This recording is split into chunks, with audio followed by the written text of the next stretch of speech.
Welcome back to another episode of 40 Facts about the 40K universe. I am your host Gershwan, and you are watching One Mind Syndicate. Today we continue with the Eldar. Now someone in the last video commented that they wanted to see the gods of the Eldar, so that's what we're going to do today. These are 40 facts about the Eldar gods.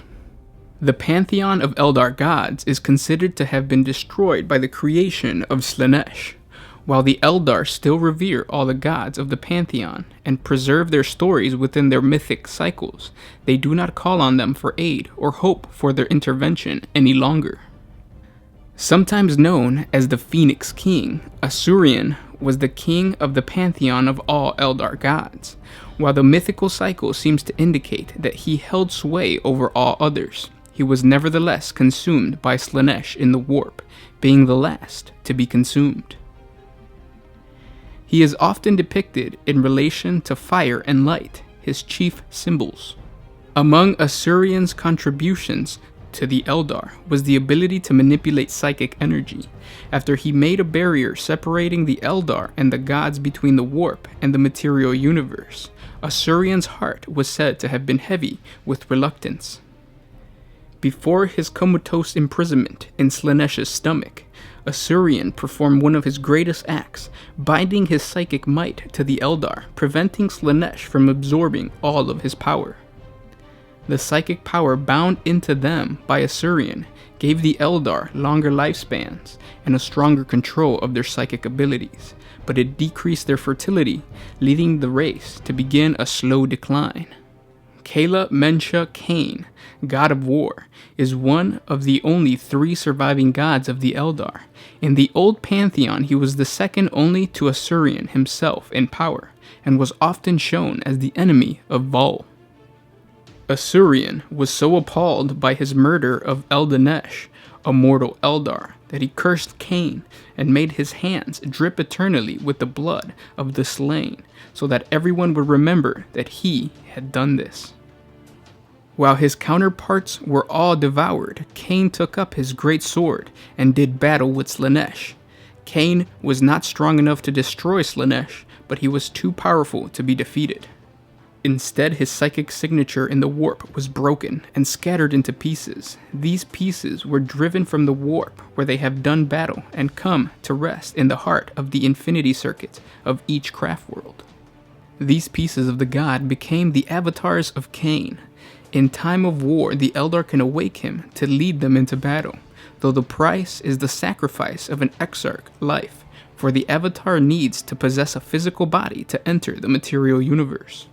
The avatars of Cain are towering monsters with skin of iron and molten core, hands permanently dripping with blood as Cain did. The great mother of the Eldar race, Aisha, is a fertility goddess in many respects. She was imprisoned by Cain for a period of time, until Vol paid her ransom. She is often depicted crying, and her symbol is a teared eye, symbolic of her sorrow in being separated from her mortal children. Her tears are said to make the spirit stones, which keep the Eldar safe from Slaanesh after their death. It is rumored that the chaos god Nurgle coveted the Eldar fertility goddess, and rescued her from consumption by Slaanesh, only to imprison her in the decaying mansion that lies within his foul realms in the warp.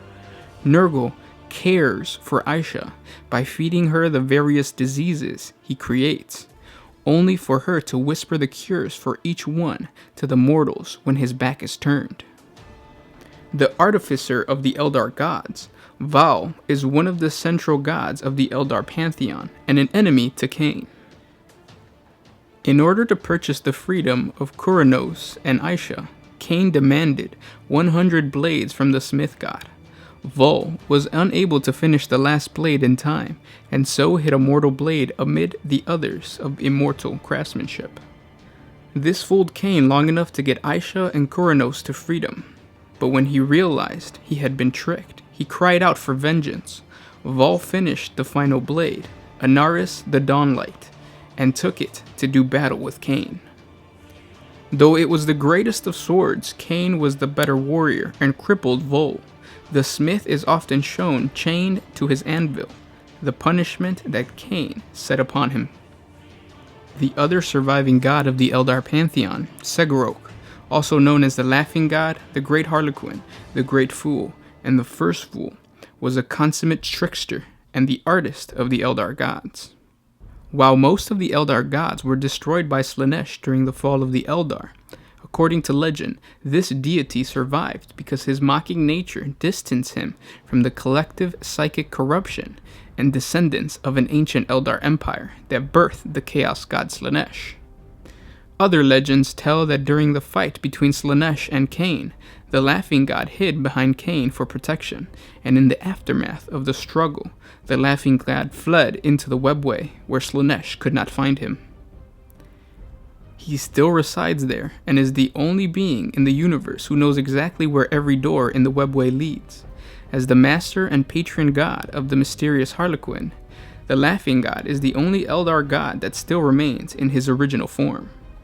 While Craftworld Eldar wear spirit stones which absorb their souls when they die to prevent them from being devoured by Slaanesh in the warp, the Eldar Harlequins are directly protected by their faith in their god's power, becoming one with the warp upon their death.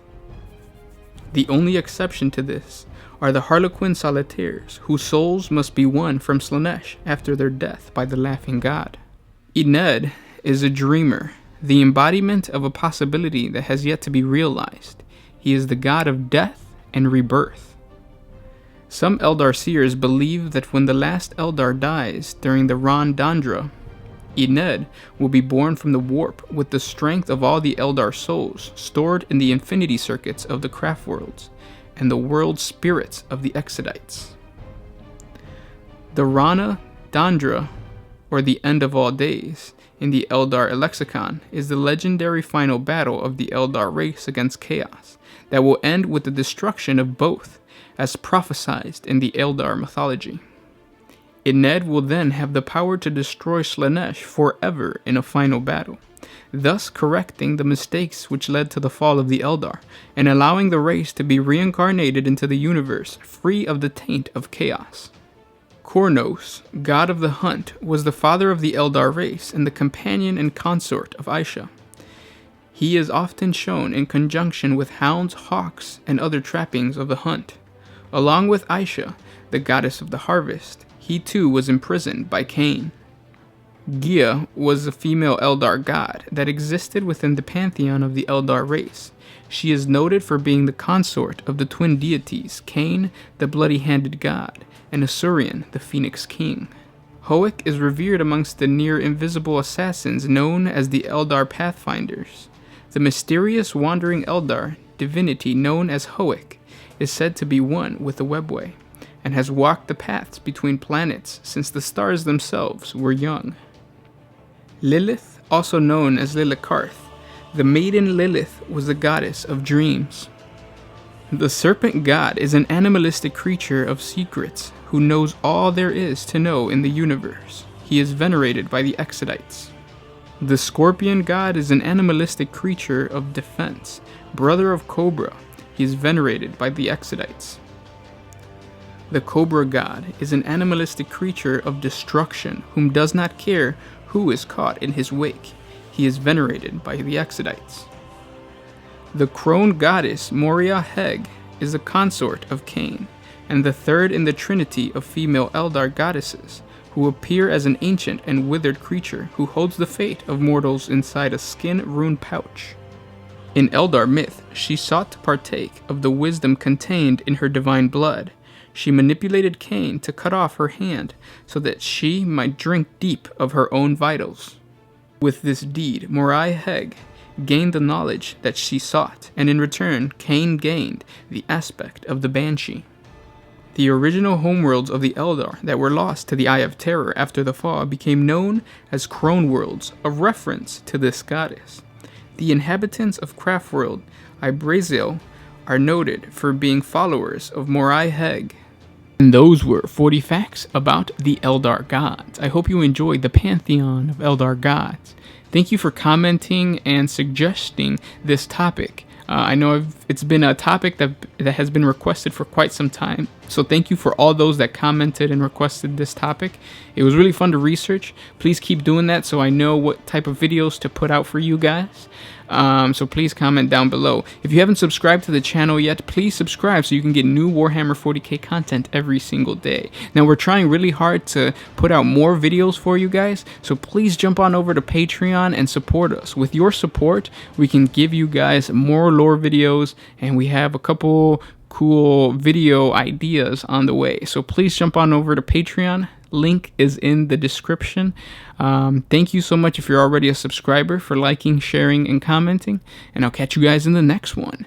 This was Gersh1 with One Mind Syndicate, signing out.